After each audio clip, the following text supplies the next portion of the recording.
It's kind of cold outside, so I'm inside the truck. That's the grill. I got these pin light LED lights. I test drilled one inside of a bottle cap using the 3/4 step drill bit. So that's basically the last step on the drill bit. Make it easier.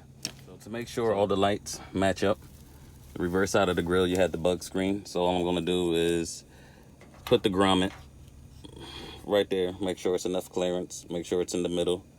Use the punch to tap it in the middle of the grommet. That way everything's centered, and all I gotta do is just run the step drill bit through. The lights are in a perfect line, and the way I have the LEDs, they are directionals. Like if you can see, they go up and down, so depending which way you put them in there, it may look like they're going up and down or left and right, the way they shine. Just testing out the lights, and they're all on and straight.